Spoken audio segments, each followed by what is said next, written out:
Hi, ಎಲ್ಲರಿಗೂ ಹೇಗಿದ್ದೀರಾ? ನಮಸ್ಕಾರ. ನಾನಿವತ್ತು ಪಾಲಕ್ ಸೊಪ್ಪನ್ನು ಮಾಡ್ತಾಯಿದ್ದೀನಿ. ಮಳೆಗಾಲದಲ್ಲಿ ತುಂಬ ಇಷ್ಟ ಆಗುವಂಥ ಈ ಪಾಲಕ್ ಸೊಪ್ಪು ಬಿಸಿ ಬಿಸಿಯಾಗಿ ಸಂಜೆ ಕುಡಿದ್ರೆ ಅದರ ಮಜಾನೇ ಬೇರೆ.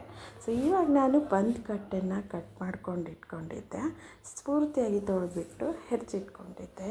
ಇದಕ್ಕೆ ನಾನು ಒಗ್ಗರಣೆಗೆ ಅಂತ ಒಂದು ಪಾತ್ರೆ ಇಟ್ಟು ಅದಕ್ಕೆ ಒಂದು ಸ್ಪೂನಷ್ಟು ಎಣ್ಣೆ ಹಾಕಿ ನಾನು ಚಕ್ಕೆ ನೋಡಿ ಈ ರೀತಿಯಾಗಿ ಇದನ್ನು ಫ್ಲೇವರ್ ಬಿಡುವವರೆಗೂ ಇದನ್ನು ಎಣ್ಣೆಗೆ ಹಾಕ್ಕೊಳ್ತೀನಿ. ಇದು ಎಣ್ಣೆಗೆ ಹಾಕ್ಕೊಂಡ್ಬಿಟ್ರೆ ಇದ್ರ ಫ್ಲೇವರ್ ತುಂಬ ಚೆನ್ನಾಗಿ ಬರುತ್ತೆ. ಇದು ಫ್ಲೇವರ್ ಈಗ ನಾನು ಎಣ್ಣೆಲಿ ಬಿಟ್ಟೆ ಅಲ್ವಾ, ಈ ರೀತಿಯಾಗಿ ನೀವು ಕೂಡ ಎಣ್ಣೆಲಿ ಬಿಟ್ಕೋಬೇಕು. ಎಣ್ಣೆಲಿ ಬಿಟ್ಕೊಂಡ್ಮೇಲೆ ಇದು ಪೂರ್ತಿಯಾಗಿ ಫ್ಲೇವರ್ ಬಿಡೋ ತನಕ ಸ್ವಲ್ಪ ಬಿಸಿ ಮಾಡ್ಕೊಳ್ಳಿ. ಸ್ವಲ್ಪ ಬಿಸಿ ಆದಮೇಲೆ ನಾವು ಪಾಲಕನ್ನು ತೊಳೆದು ಹೆಚ್ಚಿಟ್ಕೊಂಡಿರ್ತೀರಲ್ಲ, ಆ ಪಾಲಕನ್ನು ಪೂರ್ತಿಯಾಗಿ ಇದರಲ್ಲಿ ಹಾಕ್ಕೊಂಡ್ಬಿಡಿ. ನೆಕ್ಸ್ಟು ಪೂರ್ತಿಯಾಗಿ ಇದನ್ನು ಹಾಕ್ಕೊಂಡ್ಮೇಲೆ ನೀವು ಅದನ್ನು ಚೆನ್ನಾಗಿ ಹುರ್ಕೊಳ್ಬೇಕಾಗತ್ತೆ. ಹುರ್ಕೊಂಡ್ಬಿಡಿ, ಪೂರ್ತಿ ಫ್ರೈ ಮಾಡ್ಕೊಂಡ್ಬಿಡಿ ನೀಟಾಗಿ. ಇದು ಎಷ್ಟು ಚೆನ್ನಾಗಿ ಕಾಣುತ್ತೆ ಅಂದರೆ, ನನಗಂತೂ ಈ ಪಾಲಕ್ ಸೊಪ್ಪು ತುಂಬಾ ಇಷ್ಟ. ಮಳೆಗಾಲದಲ್ಲಂತೂ ತುಂಬ ಚೆನ್ನಾಗಿ ಹೆಚ್ಚಿಗೆ ಪಾಲಕ್ಕು ಕೂಡ ಮಾರೋದಕ್ಕೆ ಬರ್ತಿರ್ತಾರೆ.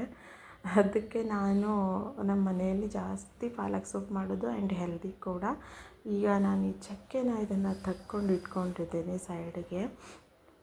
ಪೂರ್ತಿಯಾಗಿ ಇದು ಬೆಂದಬೇಕು. ಪೂರ್ತಿ ಬೆಂದ ಮೇಲೆ ನಿಮ್ಮ ಮನೇಲಿ ಯಾರಾದರೂ ಪನ್ನೀರ್ ತಿನ್ನೋರು ಇದ್ದರೆ ಪನ್ನೀರ್ ಕೂಡ ನೀವು ಹಾಕೋಬೋದು. ಅದನ್ನ ನೆಕ್ಸ್ಟ್ ನಾನು ಸ್ಟೆಪ್ ತೋರಿಸ್ತೀನಿ.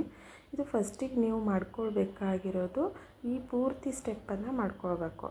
ಆಮೇಲೆ ನೆಕ್ಸ್ಟ್ ನೀವು ಒಬ್ಬೊಬ್ಬರಿಗೆ ನೀವು ಚಕ್ಕೆ ಹಾಕ್ಕೊಳ್ಳಿಲ್ಲ ಅಂದರೂ ಪರವಾಗಿಲ್ಲ, ನಿಮಗೆ ಫ್ಲೇವರ್ ಬೇಡ ಅಂತಂದರೆ ಓಕೆ, ನೀವು ಸ್ಕಿಪ್ ಮಾಡ್ಕೊಳ್ಬೋದು. ಆಮೇಲೆ ಇದನ್ನು ಒಂದು ಮಿಕ್ಸಿ ಜಾರಿಗೆ ಟ್ರಾನ್ಸ್ಫರ್ ಅಥವಾ ನೀವು ಜ್ಯೂಸ್ ಜಾರಿಗೋ ಏನಾದರೂ ಟ್ರಾನ್ಸ್ಫರ್ ಮಾಡ್ಕೊಳ್ಳೋದಾದರೆ ಮಾಡ್ಕೊಂಡ್ಬಿಡಿ. ಇವಾಗ ಜಸ್ಟ್ ನಾವು ಇದನ್ನು ಗ್ರೈಂಡ್ ಮಾಡ್ಕೋಬೇಕು. ಗ್ರೈಂಡ್ ಮಾಡ್ಕೋವಾಗ ಒಂದು ನೆನಪಿಟ್ಕೊಳ್ಳಿ, ನಮಗೆ ಬೇಕಾಗಿರೋದು ಏನಂತಂದರೆ ಪೂರ್ತಿಯಾಗಿ ನೀವು ಟ್ರಾನ್ಸ್ಫರ್ ಮಾಡ್ಕೊಂಡ್ಮೇಲೆ ಇದಕ್ಕೆ ನಾನು ಇದು ಆರೋ ತನಕ ಬಿಡಬೇಕು. ಆರಿದ ಮೇಲೆ ಇದಕ್ಕೆ ನಾನು ಬಿಸಿಯಾಗಿ ಮಾಡಿಕೊಂಡ್ರೂ ಓಕೆ, ಬಟ್ ಮಿಕ್ಸಿ ಜಾರು ಖರಾಬ್ ಆಗೋಗುತ್ತೆ. ಸೊ ಇವಾಗ ನಾನು ಇದಕ್ಕೆ ಬೆಳ್ಳುಳ್ಳಿನ ಜಾಸ್ತಿ ಹಾಕ್ಕೊಳ್ತಾ ಇದ್ದೀನಿ. ಬೆಳ್ಳುಳ್ಳಿ ಜಾಸ್ತಿ ಇದ್ದಷ್ಟು ಸೊಪ್ಪಿನ ಮಜಾನೂ ಬೇರೆ. ಅದಕ್ಕೆ ನಾನು ಅದು ಆರೋವರೆಗೂ ಬಿಡ್ತಾ ಇದ್ದೀನಿ. ನೆಕ್ಸ್ಟ್ ಬಿಟ್ಟ ಮೇಲೆ ಇದು ಮಿಕ್ಸಿ ಮಾಡಿಕೊಂಡು ಬಿಡ್ತಾ ಇದ್ದೀನಿ. ನೆಕ್ಸ್ಟ್ ಇದಕ್ಕೆ ನಾನು ಒಂದು 2 ಸ್ಪೂನ್ ಆಗುವಷ್ಟು ನೀವು ಕಾರ್ನ್ ಫ್ಲೋರನ್ನು ಒಂದು ಬೌಲಿಗೆ ತೊಗೊಂಡ್ಬಿಟ್ಟು ಅದಕ್ಕೆ ಸ್ವಲ್ಪ ಹಾಲು ಹಾಕ್ಬಿಟ್ಟು ಅದ್ರ ಸ್ಲರಿ ತಯಾರು ಮಾಡ್ಕೊಳ್ಬೇಕು. ಸ್ಲರಿ ಅಂತಂದರೆ ನೀವು ಪೂರ್ತಿಯಾಗಿ ಅದನ್ನು ಪೂರ್ತಿಯಾಗಿ ಕಲಿಸ್ಕೊಂಡ್ಬಿಟ್ಟು ನಮಗೆ ಅದು ಗಟ್ಟಿತನ ಬರಬೇಕು ಅಂತ, ಥಿಕ್ನೆಸ್ ಬರಬೇಕು ಅಂತ ನೀವು ಇದನ್ನು ತಯಾರು ಮಾಡ್ಕೋಬೇಕಾಗತ್ತೆ. ಕಾರ್ನ್ ಫ್ಲೋರ್ ಹಾಕ್ಕೋಬೇಕು. ನೆಕ್ಸ್ಟು ಈ ರೀತಿಯಾಗಿ ಲಂಪ್ಸ್ ಬರದೇ ಇರೋ ಥರ ನೋಡ್ಕೋಬೇಕು. ನೆಕ್ಸ್ಟ್ ನಿಮ್ಮ ಹತ್ರ ನಾನು ಆಗಲೇ ಹೇಳಿದ್ದೆ, ಪನ್ನೀರ್ ಬೇಕಾದವರು ಪನ್ನೀರ್ ಹಾಕಿದರೆ ಇನ್ನೂ ಟೇಸ್ಟಿಯಾಗಿರುತ್ತೆ. ಅದು ಸೂಪ್ ಕುಡಿಯೋವಾಗ ಚೆನ್ನಾಗಿರುತ್ತೆ. ಜಾಸ್ತಿ ನಾವು ಹೋಟೆಲ್ದಲ್ಲಿ ಹೋದಾಗ ಪನ್ನೀರ್ ಒಂದೊಂದು ಸಾರಿ ಹಾಕಿಕೊಟ್ಟಿರ್ತಾರೆ, ನೋಡ್ಬೋದು. ಆಮೇಲೆ ನಾನು ಅದೇ ಬೌಲಿಗೆ ನಾನು ಒಂದು ಸ್ಪೂನಷ್ಟೇ ನಾನು ತುಪ್ಪ ಹಾಕ್ಕೊಂಡಿದ್ದೀನಿ. ಅಥವಾ ನಿಮಗೆ ಬೇಕಾದಷ್ಟು ಇನ್ನೂ ಸ್ವಲ್ಪ ಬೇಕಾದಷ್ಟು ಹಾಕ್ಕೋಬೋದು. ಆಮೇಲೆ ನೆಕ್ಸ್ಟು ತುಪ್ಪ ಸ್ವಲ್ಪ ಕಾದ್ಮೇಲೆ ನಾನು ಆಗಲೇ ಇಟ್ಕೊಂಡಿದ್ದೆಲ್ಲ ಈ ಚಕ್ಕೆ ಅದನ್ನು ಮತ್ತೆ ನಾನು ತುಪ್ಪಕ್ಕೆ ಬಿಡ್ತಾಯಿದ್ದೀನಿ. ಇದು ತುಪ್ಪದ ಜೊತೆ ಇದು ಹುರ್ಕೊಳ್ಬೇಕಾಗತ್ತೆ. ನೆಕ್ಸ್ಟು ನೀವು ಆ ಪನ್ನೀರನ್ನು ಈ ತುಪ್ಪದಲ್ಲಿ ಹುರ್ಕೊಳ್ಬೇಕು. ನೀವು ಪನ್ನೀರ್ ಇಲ್ಲ ಅಂತಂದರೂ ಪರವಾಗಿಲ್ಲ, ಹಾಗೇನೂ ಸೂಪ್ ಚೆನ್ನಾಗಿರುತ್ತೆ.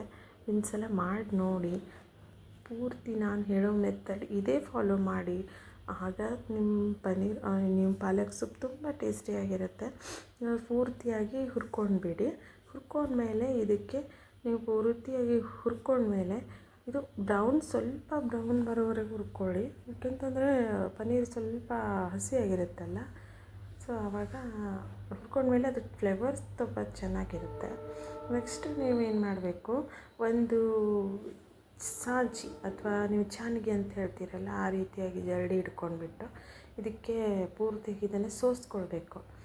ಸೋಸ್ಕೊಂಡ್ಬಿಟ್ಟು ನೋಡಿ ಈ ರೀತಿಯಾಗಿ ಸೋಸ್ಕೊಂಡ್ಬಿಡಿ. ಯಾಕೆಂತಂದರೆ ಪಾಲಕ್ಕು ಜಾಸ್ತಿ ಬಿರುಸಾಗಿರುತ್ತೆ ಒಂದೊಂದು ಸಾರಿ ಎಳೆಯೋದಾಗಿರುತ್ತೆ. ನೀವು ಎಂಥದ್ದು ತಂದರೂ ಓಕೆ, ಬಟ್ ಯಾವುದೇ ಇರಲಿ ಏನೇ ಇರಲಿ ನೀವು ಬೆಳ್ಳುಳ್ಳಿ ಎಲ್ಲ ಹಾಕ್ಕೊಂಡಿರ್ತೀರಲ್ಲ ಪೂರ್ತಿಯಾಗಿ ನುಣ್ಣಗಾಗಿರೋದಿಲ್ಲ. ಸೊ ಅದ್ರದ್ದು ನಾರೆಲ್ಲ ಬರಬಾರ್ದು ಅಂತ ನಾನು ಈ ರೀತಿಯಾಗಿ ಸೋಸ್ಕೊಂಡಿರ್ತೀನಿ. ಸೋಸ್ಕೊಂಡ್ಬಿಟ್ಟು ಮಕ್ಕಳಿಗೆ ಕೊಡೋಕ್ಕಂತೂ ತುಂಬಾ ಸೂಪರಾಗಿರುತ್ತೆ. ನೆಕ್ಸ್ಟು ಇದು ಪೂರ್ತಿಯಾಗಿ ಸೋಸ್ಕೊಂಡ್ಬಿಡಿ. ನಾನು ಮತ್ತೆ ನೀರು ಹಾಕ್ಕೊಂಡ್ಬಿಟ್ಟು ನಿಮ್ಗೆ ಯಾವ ಅಳತೆಯಲ್ಲಿ ನೀರು ಬೇಕು, ಎಷ್ಟು ಕಪ್ ಬೇಕು ಸೂಪು, ಜಾಸ್ತಿ ಮಾಡ್ಕೊಳ್ಳೋರು ಜಾಸ್ತಿ ಮಾಡ್ಕೋಬೋದು.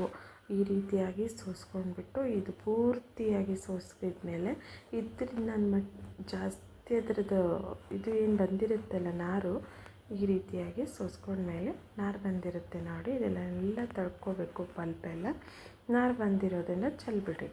ಆಮೇಲೆ ನೆಕ್ಸ್ಟು ಇದಕ್ಕೆ ನಾನು ಇದು ಒಂದು ಕುದಿ ಬಂದ ಮೇಲೆ ನೀವು ಮಾಡಿಟ್ಟಿರುವಂತಹ ಏನು ಕಾರ್ನ್ಫ್ಲೋರದ್ದು ಹಾಲು ಹಾಕಿರುವಂಥ ಕಾರ್ನ್ಫ್ಲೋರನ್ನು ಇದಕ್ಕೆ ನಾವು ಸುರ್ಕೊಳ್ಬೇಕಾಗತ್ತೆ. ಸುರ್ಕೊಂಡ್ಮೇಲೆ ಚೆನ್ನಾಗಿ ಕುದಿಬೇಕು, ಇದು ಪೂರ್ತಿಯಾಗಿ ಕುದಿಬೇಕು. ಆವಾಗ ನಾವು ಮಾಡ್ಕೊಂಡಿರುವಂಥ ಇದು ಸುರ್ಕೊಳ್ಬೇಕು. ಈ ಕಾರ್ನ್ಫ್ಲೋರ್ ಕೂಡ ಕುದಿಯುವವರೆಗೂ ನೀವು ಇದನ್ನು ಕುದಿಸ್ಕೋಬೇಕು. ಯಾಕಂದರೆ ಕಾರ್ನ್ಫ್ಲೋರ್ ಹಸಿತನ ಇರುತ್ತೆ, ಅದು ಕೂಡ ಇದರ ಜೊತೆಯೇ ಕುದಿಬೇಕಾಗತ್ತೆ. ಸೊ ನೀಟಾಗಿ ಇದನ್ನು ಇದರಲ್ಲೇ ಹಾಕ್ಕೊಂಡ್ಬಿಟ್ಟು, ಜಾಸ್ತಿ ಹಾಲು ಹಾಕೋರು ಜಾಸ್ತಿ ಇಷ್ಟ ಇದ್ದರೆ ಹಾಲು ಹಾಕ್ಕೋಬೋದು ಜಾಸ್ತಿನೇ. ನಿಮಗೆ ಎಷ್ಟು ಬೇಕೋ ಅಷ್ಟು ಹಾಲು ಮೇಲಿಂದನೂ ಹಾಕೋಬೋದು. ನೆಕ್ಸ್ಟು ನಾನು ಇವತ್ತು ಇದಕ್ಕೆ ಅರ್ಧ ಸ್ಪೂನಷ್ಟು ಸಕ್ಕರೆ ಹಾಕ್ಕೊಳ್ತೀನಿ. ನಾನು ಸಕ್ಕರೆ ಜಾಸ್ತಿ ತಿನ್ನಲ್ಲ, ಬೇಕಾದವರು ಹಾಕ್ಕೋಬೋದು.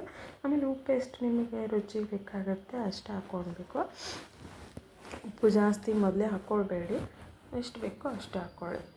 ನೆಕ್ಸ್ಟು ಇದನ್ನು ಪೂರ್ತಿಯಾಗಿ ಕುದಿಯೋದಕ್ಕೆ ಬಿಡಿ. ಆಮೇಲೆ ಒಂದು ಬೌಲಿಗೆ ಟ್ರಾನ್ಸ್ಫರ್ ಮಾಡಿಕೊಂಡು ಮಕ್ಕಳಿಗೆ ನಿಮ್ಮ ಮನೆಯಲ್ಲಿ ಹೆಲ್ದಿಯಾಗಿರುವಂತಹ ಸೂಪನ್ನು ಸರ್ವ್ ಮಾಡಿಬಿಡಿ. ಯಾರು ಬೇಡ ಅನ್ನೋದಿಲ್ಲ, ಅಷ್ಟು ಚೆನ್ನಾಗಿರುತ್ತೆ. ಮತ್ತು ನಮ್ಮ ಚಾನಲನ್ನು ಯಾರು ಸಬ್ಸ್ಕ್ರೈಬ್ ಮಾಡಿಲ್ಲ ಅಥವಾ ಫಾಲೋ ಮಾಡಿಲ್ಲ, ಈಗಲೇ ಸಬ್ಸ್ಕ್ರೈಬ್ ಮಾಡಿ. ಮತ್ತಷ್ಟು ರೆಸಿಪಿಯೊಂದಿಗೆ ಮತ್ತೆ ಭೇಟಿಯಾಗೋಣ. ಸಾರಿ, ನಾನು ಲಾಸ್ಟಿಗೆ ಮರೆತೆ. ಸೊ ಇದು ಏನೇ ಮೆಣಸಿನ್ಕಾಳು ಪುಡಿನ ಅಥವಾ ಪೆಪ್ಪರ್ ಪೌಡರನ್ನು ಇದಕ್ಕೆ ಆ್ಯಡ್ ಮಾಡ್ಕೊಳ್ಳಿ. ನಿಮಗೆ ಖಾರ ಬೇಕನ್ನೋರು, ಖಾರ ಬೇಡ ಅನ್ನೋರು ಮೊದಲೇ ತಕ್ಕೊಂಡು ಆಮೇಲೆ ಪೆಪ್ಪರ್ ಪೌಡರನ್ನು ಹಾಕ್ಕೋಬೋದು. ನೆಕ್ಸ್ಟ್ ನಾನು ಬೌಲಿಗೆ ಸರ್ವ್ ಮಾಡ್ತಾಯಿದ್ದೀನಿ ನೋಡಿ. ಬಿಸಿಯಾಗಿರೋವಂಥ ಸಂಜೆ ನೀವು ಮಾಡಿಕೊಂಡು ಕುಡಿಯುವಂಥ ಪಾಲಕ್ ಸೂಪ್ ಈಗ ರೆಡಿಯಾಗಿದೆ. ಸರ್ವ್ ಮಾಡಿ ಎಂಜಾಯ್ ಮಾಡಿಬಿಟ್ಟು ನನಗೆ ಒಂದು ಕಮೆಂಟ್ ಹಾಕಿ. Please like our channel. Bye bye.